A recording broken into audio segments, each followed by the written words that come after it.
The dean and the School of Nursing, I want to be one of the first to welcome and congratulate you on being accepted to the School of Nursing. I'm Lisa Muirhead. I'm the Associate Dean for Equity and Inclusion. I oversee student affairs and enrollment as well. So I want to say to you that I've been a nurse for greater than 35 years. I've been a nurse practitioner for greater than 26 years. And I'm here to say to you that this is one of the finest professions. And I'm also here to say to you that this is one of the finest schools. So you've made a great selection and we're so happy to have you here. So I'll turn things over to Chelsea. All right. Good morning, everyone. My name is Chelsea Shackelford. I am the Director of Alumni Engagement. In my role, I work with the Emory Nurses Alumni Association and working with their board and committees and events and activities for our graduates. So that once you graduate from the Emory School of Nursing, every step of the way along your career as a nurse, that you have an opportunity to stay connected with the school and interact with our students. For a raise of hands, how many of you are not Emory or Oxford students from another? Okay, wonderful. That's cool. Perfect. So this will all be very new information to you. So I like to give a little history overview of the School of Nursing because we are the Nell Hodgson Woodruff School of Nursing. And I think it's important for you to know who Nell was because I would say our mission and values are really all stem from her as a person and who she was. So Nell Hodgson was born on October 20th in 1892 to a wealthy family in Athens, Georgia. And her love of caring for others started when she was a child. Her family always said that she nursed her teddy bears or baby dolls back to health and her family pets and dressed everyone up in nurses' uniforms. Come on, no worries. You can come over here. There's probably not a lot of seats over there. Don't feel shy. No worries. We haven't been left. One thing to note is that Nell is not actually an Emory School of Nursing graduate. She actually did her nursing training at the St. Mary's Hospital in Athens. And Nell married a man named Robert Woodruff in 1912 or 1917. And shortly after getting married, she unfortunately dropped out because she was just so in love, is what we like to think. But she didn't abandon her calling as a nurse and wanting to help others. She did serve as a nurse's aide with the American Red Cross during World War I.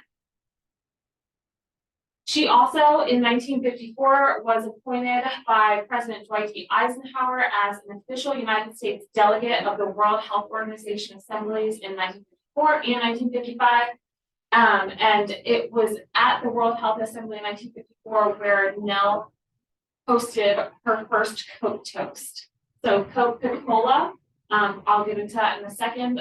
She actually that's something that it's a tradition she established at that event and at all of her house parties and nursing school events. They would do a Coke toast to honor her legacy. She was also the first female member of the Emory Hospital Administration Committee, and she helped build the School of Nursing into a world-class institution, one that it is today. And in 1967, the Board of Trustees actually voted to name the School of Nursing after her to honor her legacy and all that she did for the nursing profession. So when we think about the other half of her name, Woodruff, she married Robert Woodruff in 1917, I think. And Robert Woodruff, y'all come on in. There's more seats over here. Don't be shy. Just walk on through. So Robert Woodruff, he actually did attend Emory College in 1909. As a freshman, this is a letter from the president at the time of the college to his parents, actually telling them that he is not a very exceptionally bright student and that he is actually failing out. And so he unfortunately failed out his first year and decided to work at a pipe factory here in Atlanta, and then also quit that 3 weeks later because he couldn't find out determine what his passion was at that time. So Robert Woodruff's father, his name is, I can't think off the top of my head. So, but his father purchased Coca-Cola from Asa Candler for $25 million in 1919. So when you think of the name Woodruff, that's Coca-Cola. That is the president and CEO of the very early stages of Coca-Cola. And then, so once Robert Woodruff's father purchased Coca-Cola in 1919, a few years later in 1923, he appointed his son, Robert Woodruff, as the president and CEO of Coca-Cola. So that is how he and Nell came into their family fortune and became the largest benefactor of the school's history. Here's a few photos of the lovely couple. The middle one is them on their wedding day. And now moving into a little bit about the history of the School of Nursing. So the School of Nursing has been around for nearly 120 years, and we have gone through several name changes and location changes. We originally started off as the Wesley Memorial Hospital and Training School that opened in 1905. And our final name change was in 1967, which was when the Board of Trustees changed the name after Nell Hodgson Woodruff herself. In 1967 and 1968, it's at the end of the year, is when we had the groundbreaking for the new School of Nursing building, not this building, the one before this, which was on Asbury Circle down the street. However, Nell unfortunately would not be able to see the legacy of hers actually come to fruition because she actually died of a cerebral hemorrhage 5 days later after the groundbreaking here in these photos. The Nell Hodgson Woodruff pin on the bottom left-hand side, that is given to all of our nurses upon graduation. The nursing pin has a history that connects all of our Emory nurses to one another who has come before you. They all have this exact same pin, and all the ones that come after you will have that same pin. And so we always hope that our nurses will wear them with their scrubs with pride, because every school of nursing across the country has their own unique version of their nursing pin.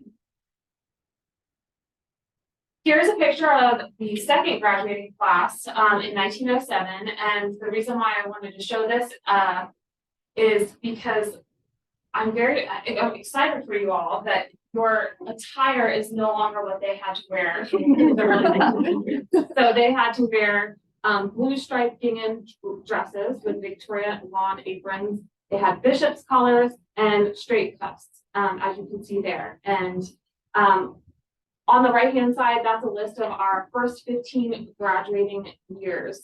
We graduated 89 people in the first 15 years. So we have a small but humble beginning is what I'd like to think how we started. Then in 1944, Emory was the first university in the state of Georgia to offer a Bachelor's of Science in Nursing.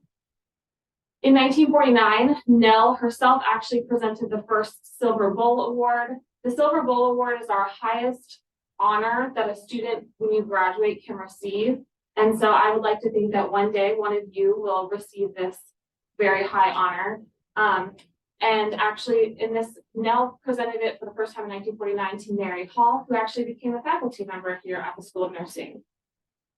We also were the first school to offer a master's degree in the Southeast and also the master's degree in psychiatric nursing in the state of Georgia in 1965.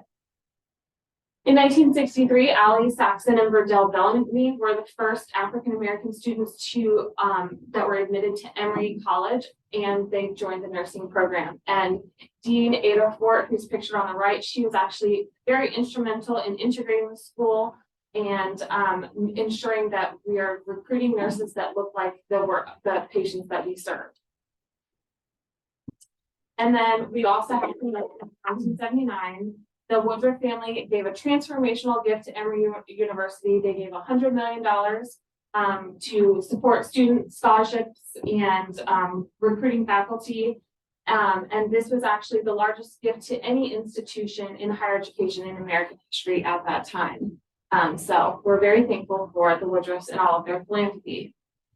So changing gears a little bit, I work with the Alumni Association, and just this December, when we graduated our most recent class, we surpassed 10,000 nursing alumni across the world. So when you graduate in a couple of years from here, you will be a part of that network of 10,000 plus Emory nurses. And so the Nurses Alumni Association hosts a variety of events throughout the year. And when you are a graduate, we always encourage you to come back for homecoming, which is in October every year. We celebrate reunions, milestone reunions every few years as well, and hope that you'll want to come back and see your classmates. We also host events like this called the Dinner with 12 Strangers, which is a lot of fun. Our alumni board also hosts a blood drive every fall and every spring. That's some of our board members there. We do a trivia night every August, which is really fun. We do candlelight crossover for our legacy students, and we do things like packing parties for our service learning immersion trips. We've done yoga nights before. So we kind of do a little bit of everything, and students are always encouraged to attend our alumni events. So you can get to know our alums, to network with them. Just because it says alumni doesn't mean that it's off limits to you. So I always want to put that out there from the very beginning. And then Coke Toast. So today at lunch, we are going to do your first Coke Toast, which I hope will be the first, but not your last. So we do our Coke Toast at a lot of alumni events and some of our student events, because we want to remember Nell. And even like during October, during homecoming week, her birthday actually falls during homecoming week every year, and we do a little birthday party and a giant Coke Toast in her honor. So I look forward to doing that with you all a little later this afternoon. Now I'm going to hand it off to our Emory Student Nursing Association representative, Rebecca Young.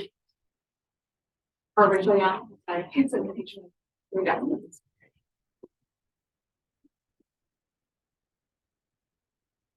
Hi, everyone. It's so good to see you all, and welcome to the School of Nursing. So ESNA stands for Emory Student Nurses Association. And I just wanted to let you guys know about ESNA, because we are your representatives in your student government for the nursing school and for the pre-licensure programs. So we represent you to the School of Nursing, to Emory, to the Georgia Association of Nursing Students, and the National Student Nurses Association. So we not only do that, but we host events, and your student activities fee goes to us so that we spend money on you guys and throw fun events and pay for you guys to go to cool conventions. So like I said, there's National Student Nurses Association, and then there's Georgia Association of Nursing Students, and then there's Emory, our school chapter. And so there are conventions that the Georgia Association hosts and the National Student Nurses Association hosts. So this year, the National Student Nurses Association convention is in Nashville. And so ESNA is hosting or has gathered Emory nursing students to go to the national convention, and it's going to be an amazing time. So that's just an opportunity for you guys to look out for in the future, because every year they host a convention, and it has a lot of great opportunities for networking and growth and leadership development. And then Georgia hosts a specific one in the fall, and then Georgia Association of Nursing Students is also hosting a Council of Student Leaders event that they're trying to make annually. So that's just something I want you guys to keep a lookout for. It's something you guys should really take advantage of as you enter your nursing journey. And so these are just an example of some of the events that we've had so far this past year. So we try to get group bonding activities. We do Narcan training. We do philanthropy. We do things to just help you guys relax after long days of exams and stuff. Cookies and cocoa and waffles and stuff. And we also help with resume prep. We try to host a ton of events for you guys to feel more comfortable in the nursing school and also feel And so we also have many positions that you guys are able to apply to. March 27th, we're opening up applications for our appointed positions. And then in the fall, once you guys have already been in the nursing school, we will elect a junior representative from your class.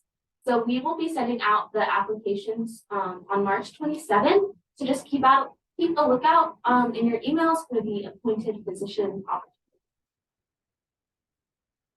And that's my contact information. It's not Emery, it's Emery. I'll fix that. Yeah, so if you guys have any questions related to the nursing school or ESNA specific, you can always contact me. And yeah, that's that it.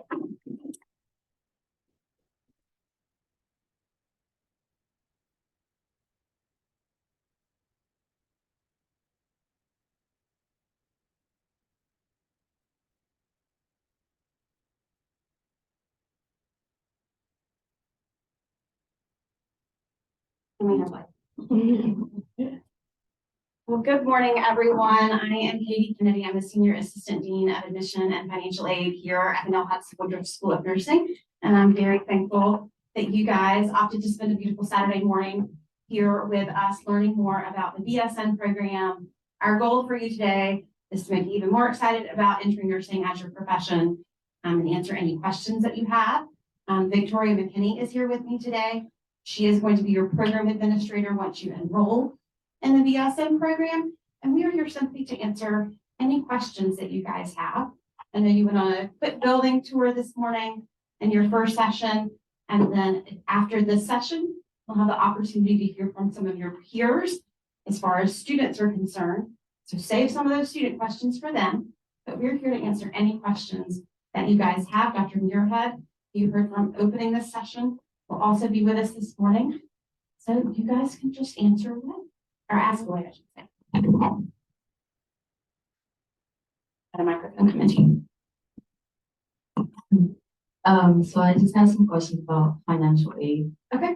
So I do know that they give us financial aid, but like tuition wise, is it cheaper for nursing compared to like Emory? Like how does that work? So Emory has one tuition system for undergraduate students. And so the tuition is the same regardless of the undergraduate school that you have enrolled in.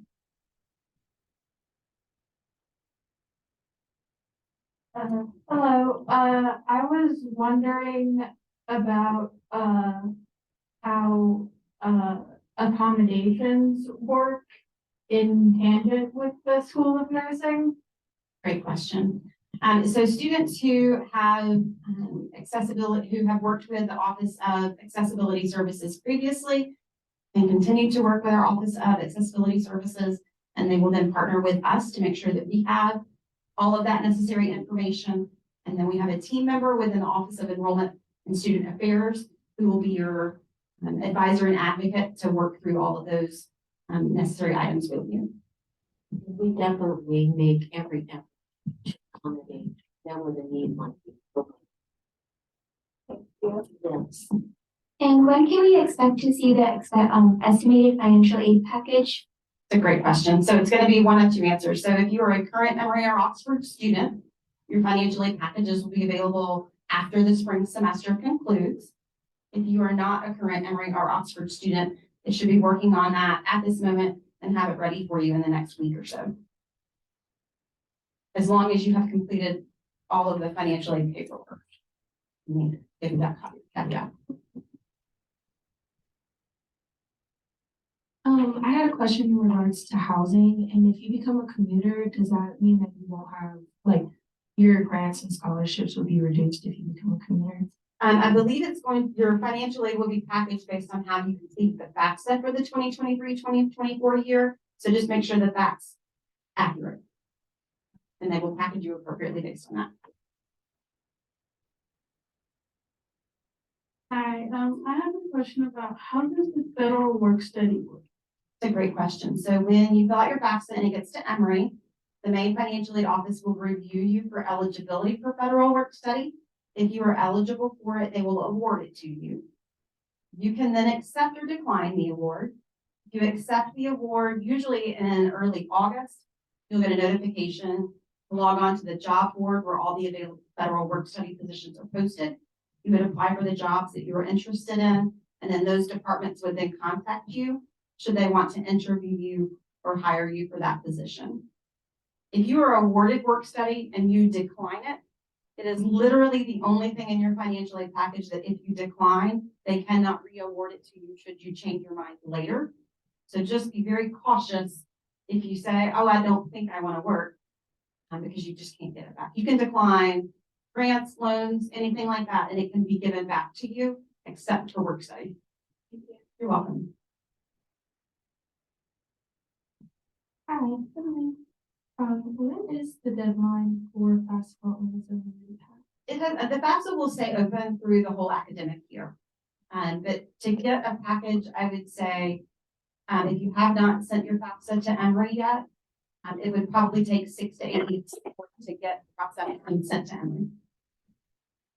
You're welcome. Is there any tuition assistance available if your parent is Emory healthcare employee, specifically the university hospital? So if you are a dependent on a parent who is a healthcare or a university employee, your parent would need to check with their HR representative to determine what tuition benefits might exist. So I'm wondering for current Emory students, when does like the OPUS system kind of like switch over to reflect enrollment in the School of Nursing? Because currently I'm imagining for most of us it says like undeclared arts and sciences. And we get, you know, emails from the Career Center, like and from the advising office, declare your major, declare your major. When does that begin to reflect in OPUS? As soon as the spring semester ends, we have to go through a process called discontinuation to get you discontinued from Emory College or Oxford College and OPUS, and then you will be then enrolled in the nursing career into OPUS at that point.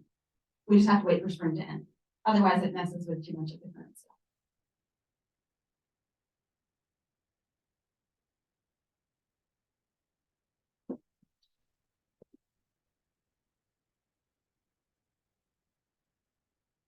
Hello, so I am actually like an independent student, so my financial aid profile was asking for my parents' tax forms, but I'm like live on my own and I'm married. Would I still qualify? Like, I don't know if it's determined based on my age, but I submitted an independent like student verification form, so I just don't know what the process of that is. If It may be best to call the financial aid office directly, because if you are married, it should automatically switch you to an independent and not require your parental information at that point. But even on my FAFSA, I like so I've been emailing them, but I'm not sure if like, one just got lost and something, so I just didn't know if it would be better to call or talk to them. If we have a pen real quick, I can give you their phone number. Or and then it's old school, sorry. I just aged myself, didn't I? I have 2 teenage daughters who would be crawling under the table right now. At 404-727-6039. 404 404-727-6039. That's okay. I'm operating like it's 1995. Hi, question. So for nursing students, is there a type of mentorship program that ties in with the alumni program? Ooh, good question, Chelsea. I will say, so we have several mentor programs at the School of Nursing. The alumni mentor program is one of them. There are peer-to-peer mentor programs also where you can have an older student mentor you. But yes, we do ours August through April every year, and applications. This past year was our first year having a mentor program, so it's still a little under construction, but you'll receive emails throughout the summer to apply. It's really easy to do that. And for certain programs, depending on when they start, we have delayed entrance for that.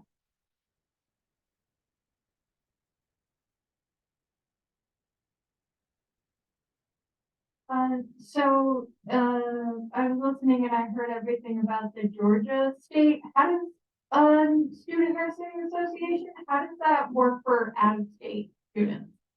So you get to be a part, because you're in nursing school in Georgia, you get access to the Georgia Association of Nursing Students, regardless of where your permanent resident location is.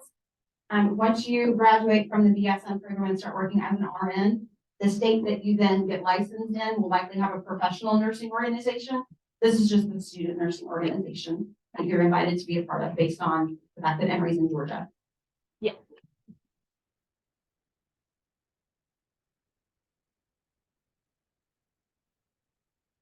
I wanted to know how you can apply to like be paired with a professor for like research if you're incoming to nursing school and want to like work on doing research throughout your time in nursing school.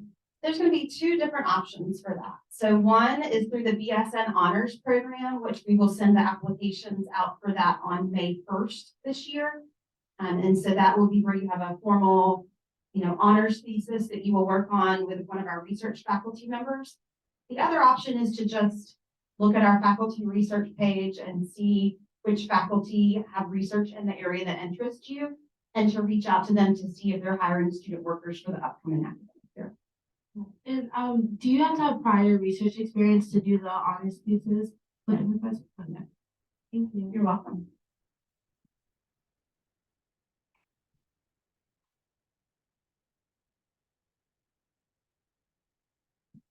Hi, so how does housing work for transfer students?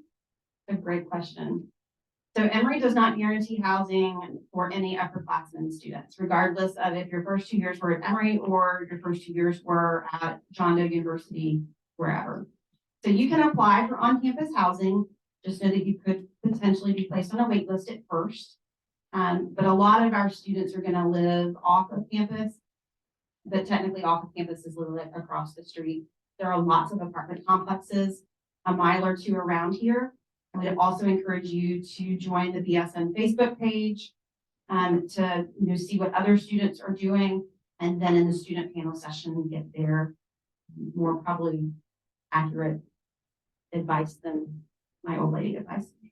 How often they, Yes. you want to live on campus as a student, call the housing office and try to tell them you're a transfer student, and then they'll become a lot more helpful than they realize. The people that I remember before. So if you are interested, they can have to get Good advice.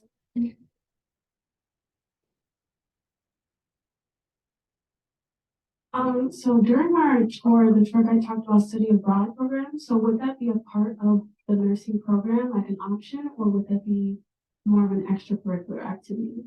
So true study abroad is just not possible during the BSN portion of the program. We have a lot of immersion experiences through our Lillian Carter Center for Global Health. And so those are kind of non-standard study abroad opportunities. And so like we have a spring break program, a winter break program. There's a program that will run over the summer. And so the Lillian Carter Center will present during orientation and provide lots of different information to you guys as you're onboarding in August to what opportunities are available to you and when. Is that what you're referring to? Yeah, perfect. To piggyback on that question for the study immersion experiences, are there any scholarship opportunities to help pay for that experience or at least accommodate for some of the costs? I think you can apply, but the school does do some subsidizing as a part of those immersive experiences. And then beyond that, it would have to be individual sort of reach out to LCC and say that I'm having hardship or what have you. Is there any assistance that you can provide? Thank you. Yeah.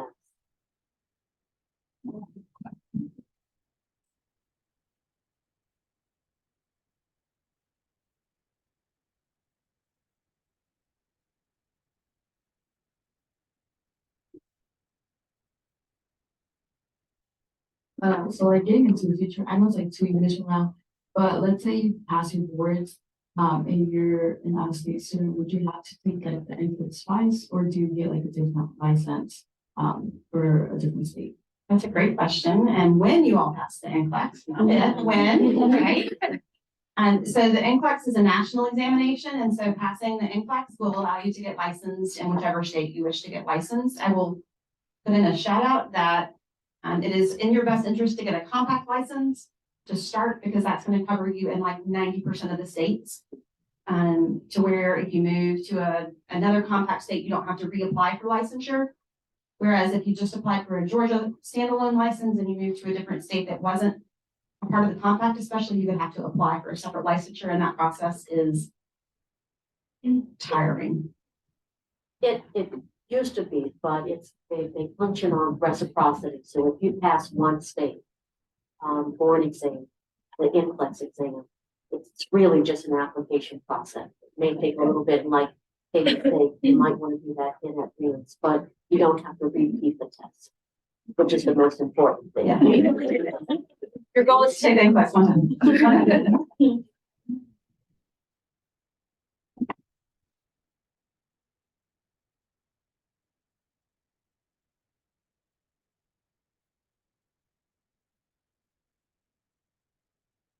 If you're interested in Emory's MSN MPH program or any MSN program, are there certain resources that can help besides like maintaining your grades, with ensuring with your acceptance into the program that you can start working on like your once you're into the nursing school?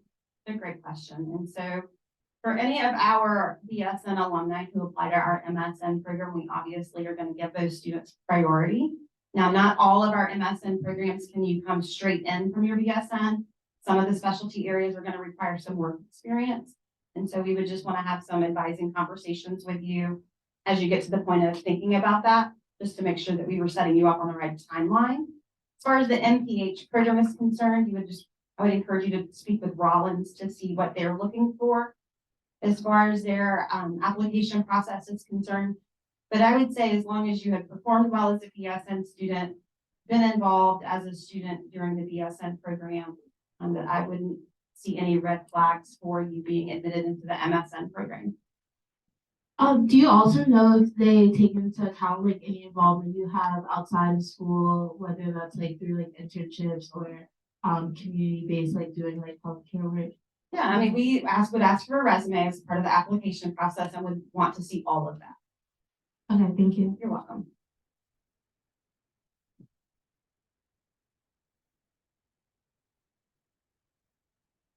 All the way over, I'm walking really fast. Raise your hand again. There we go.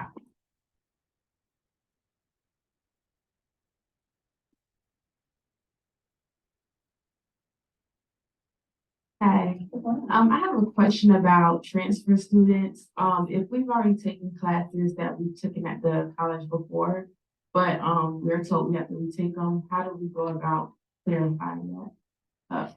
So is it a prerequisite course? You can either retake it at that initial school and we would just need to, so it's not checked off on your checklist, but you've already completed it? Is that what you're saying? I want to make sure I'm. Well, I think I checked it off, but. So email me and say, hey, I think I've already taken this course. It's still not marked off on my checklist.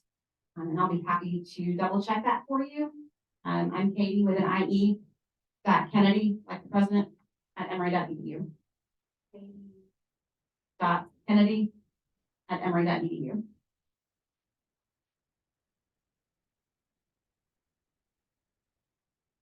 You're welcome.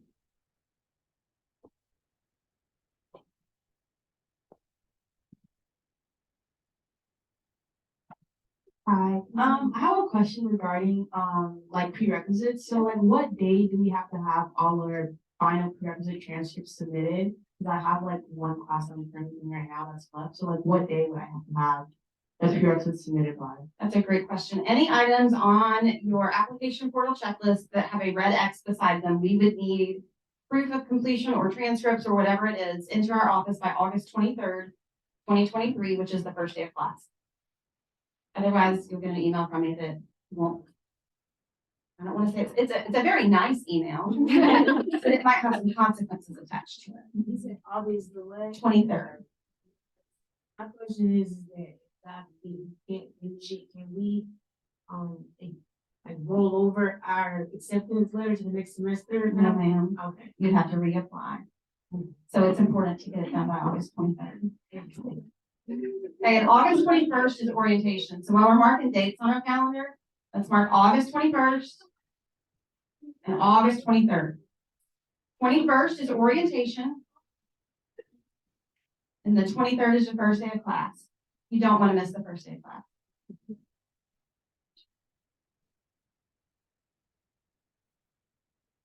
Hi, so I have a question about credits. So I know you have to have 60 credits coming in. I took a class as an HAP called Principles of Design, and it's technically under two different titles. So it's under like dance 230 and theater 230. I know on the website it says that theater classes don't count towards the 60 credits. So what I'm going to ask you to do is to email me as well, because I am not a GER or a 60-hour credit specialist, and I would love for that to be confirmed by our office of the registrar before we tell you the wrong thing. And they're happy to do that for us. So if you'll just email me, I'll have them check your degree tracker. You're welcome. And that young lady had her hand up with the longest. Oh, yeah. Right here. Okay, we'll go, and then we'll go back, and then we've got some on this side. Hello, thank you for that. I was just wondering, when. That's okay. Take your time. We were talking about the first day of class and orientation and classes. So let's say I took pharmacology, which is on the plan for the BSN program. Will that be able to transfer over, or do I have to take it again? So did you take it in another nursing program? So you could apply for a request for course credit. And so you would submit the syllabi for that course, and our registrar's team, along with the program director, Dr. Helen Baker, would review that and make a determination on if it was a comparable value to Emory's course and let you know that decision. You're welcome. And I'm gonna come right back. Okay. You got it. Okay.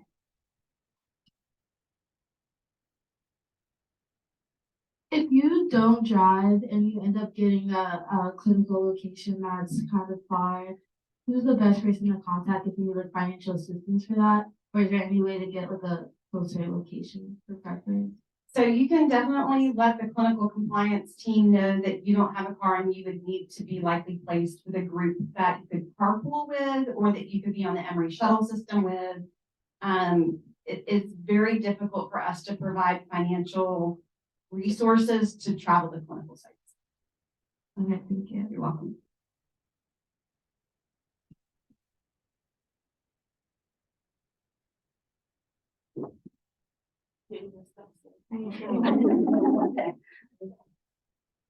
So piggybacking off her question, so I live downtown, next to her, okay? So it'd be easier for me to go to Emory, walk from my apartment. So do they take things like that into consideration? Victoria, help me out. Do you know what's on the clinical compliance form each semester for clinical? I don't know what's on the compliance form, except that if you told them that situation, they would try their hardest to get you closer. It's not a guarantee, but they do try to work with the students. Yeah. But not all of your clinical rotations will be at Emory either. So there could be some that you would need to go to a different hospital system for. Okay. Thank you so much. You're welcome. So just to piggyback off that, sorry, on the clinical preference form, it's called a preference form now, because you do get to give your preference. Do you preference your clinical placement site? So for you, that would be yes, because if you want to be at Emory, that's very close to you and it's convenient. Or do you preference your classes? Like you want to take this class in this section. So that's another way that you let the clinical placement team know that location is very important to you by referencing location on your form every semester. Also choosing location being the thing that you care about rather than forcing it. Yeah, so for example, you can take maternity in session 1 or session 2. So is it more important to you that you take maternity first half or second half? Or is it more important to you that you take maternity at a specific clinical site? Okay. And so you can say, yes, my clinical placement is more important to me than which half of the semester I take that class. Does that make sense? Yeah, thank you so much. You're welcome. I saw that we're required to submit a clinical compliance list. I believe it has like immunizations and physical exam. Is that due by orientation or is it sometime during the summer? It will be sometime during the summer. I believe their deadline is probably going to be June the 1st. But they will start sending you a lot of information here over the next few weeks.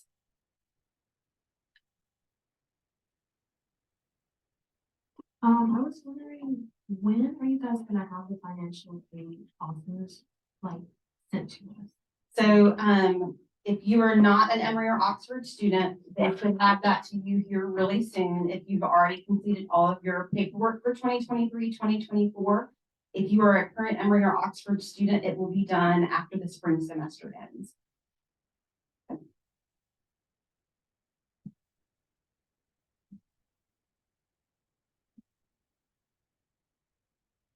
I was wondering how parking works. Is there like do you get like a sticker and then parking for clinicals?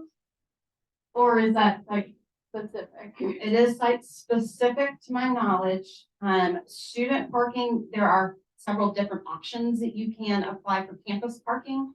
You can apply for a pass that's good for that whole academic year.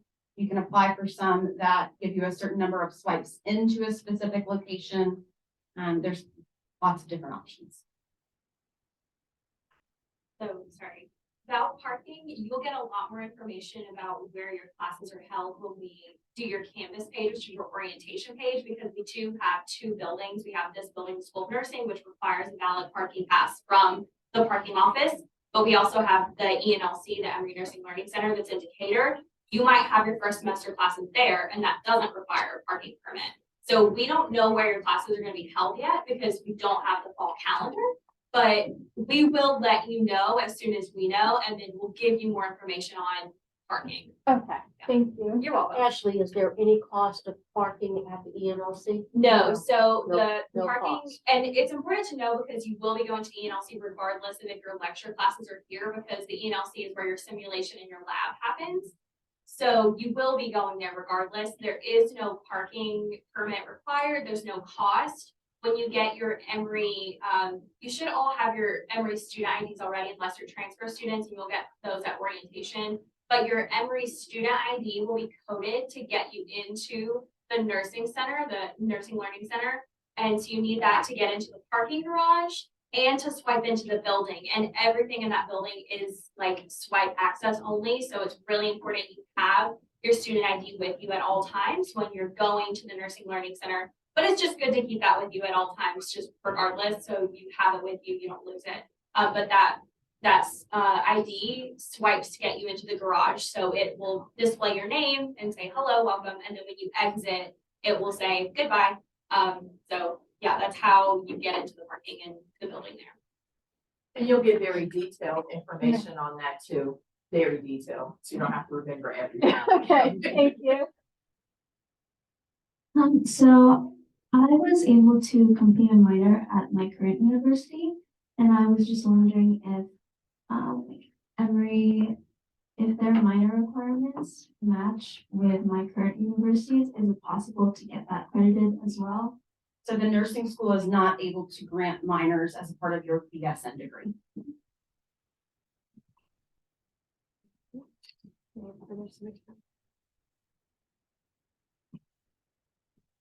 When you were discussing about lectures possibly at the learning center, is it possible to have like our lectures split, like have some lectures there, some here? So it'll be, y'all will tell us you will have it here or there. Yeah, so you'll never be going to the School of Nursing and the ENLC in the same day. So like if you had your classes here, you would be here twice a week. And then you'd be at the Learning Center twice a week for simulation and lab. So there's no going back and forth.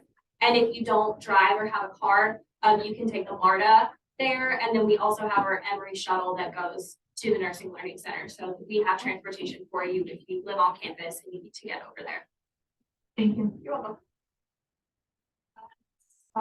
And speaking to you. Okay, well, we'll get you.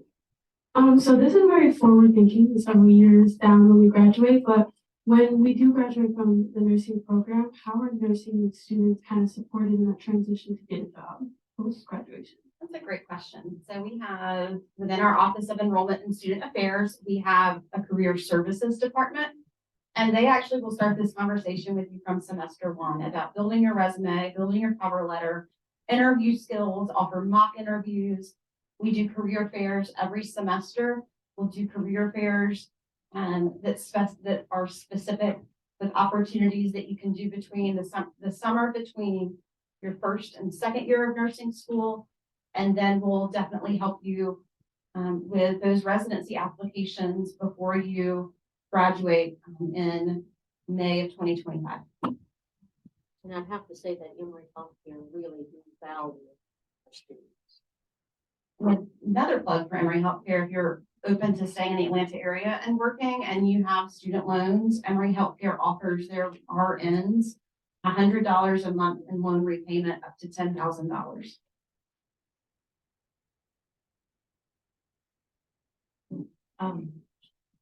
So let's say, like if we're already into nursing school, is there something that like we can do or that can happen that would like make out droppers?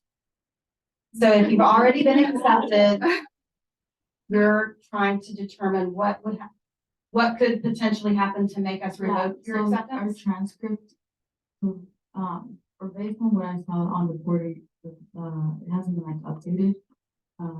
So like our fall courses haven't shown. Okay. So let's say we get like, I mean, I know the GPA and all that, but, So let me answer it one way and you can tell me if that answers your question, and if not, we can certainly talk offline. Okay. So if you still have prerequisite courses that you are still completing and you don't successfully get a C or better, by the time August 23rd gets here, you would not be able to start the program. Okay. If for some reason, you get in trouble somehow with law enforcement and it's significant enough that would flag on your background report that will be done prior to nursing school, that would prevent you from going to clinical, that could be a flag. You've got to be clinically compliant as far as all of the immunizations, background check, drug screen. Those are the things that would flag between, now and orientation that would potentially prevent you from starting school in August. so is there anything that you could do so you can, like, let's say the courses don't meet a C, can you do something to, still start in the fall? You're gonna have to have a C before the fall semester starts. Okay. And because the content is just gonna build automatically day one on that. And that's just a What if requirement. it's not like a nursing course, like it's. If it's not a like prerequisite course, Like it's a gen rec, which is like a prereq. just email me and let's talk. All right, we've got like 2 more minutes left for questions. So we just submit all of our like transcript stuff and like the clinical compliance stuff through like our acceptance portal, or is there? There's gonna be 2 different portals for you. So the portal that you'll use to apply and view your acceptance is where you would, you can only upload unofficial transcripts there at this point. Your school would need to send us directly the official transcripts. And then we will then go through and manually update your checklist to show that you've completed exploration course since you were accepted. The clinical compliance uploads are done through a system called Compligo, which you will be getting access to soon. All right. Are there certain locations or specific locations that we need to get the drug test? So when you fill out, there's going to be like an authorization form you have to complete to consent to the drug testing. And then they'll ask for your zip code or whatever, and they'll give you a list of like 10 or 15 places you can go, and you'll take your order there. They'll complete the drug screen and then upload results to both you and to us. All right, let's do one more quick question, and then I want to make sure you guys get to your student panel session. We'll be around all day, so if you didn't get a question answered in here, we'll do our best to get it answered for you before you leave today. Going off of what she said about completing the courses, I'm already taking physiology and pharmacology. Does that affect it, or is it just assumed I'll be taking it when it comes? So we're gonna automatically register for you for those courses. Yeah. Unless you have completed a request for course credit and submitted the syllabi and have received approval. Okay, so just the real requirement is whatever the prerequisites are. Okay. Yeah, that was a quick one. I think we can do one more. I just want to ask about insurance. I've got, personal, healthcare, everything like that. Do we need That's a great Emory question. insurance, anything, to go forward. So over the summer in Opus, you will see a square that pops up that says student health insurance. If you have your own insurance, you need to pay attention and you're gonna complete a waiver process where you're waiving out of the student health insurance policy. And then it's just gonna double check that the coverage is adequate, and then they will take the charge for student health insurance off your account. If you need the student health insurance, you will just take no action on that step, and you will be automatically enrolled in the student health insurance policy. But if you have your own policy, please, please, please complete the waiver. Otherwise, you're still gonna get charged for the Emory policy. We can do nothing about that, unfortunately. That's like one of the only things I can. Typically, it's due like a week after the semester starts. I mean, they give you plenty of time. It probably will open sometime in June if I had to make a guess. And usually that gets an announcement in the Canvas site as well as to when that opens and closes. I'd say most insurances are accepted, yes. I don't know that I've seen a situation in which someone provided insurance and it didn't meet the waiver criteria. All right, well, you guys have been awesome. I know that you're gonna get lots of good questions answered with our current students. You're gonna head back down to the plaza level and we're in P01. And we hope you have a great session.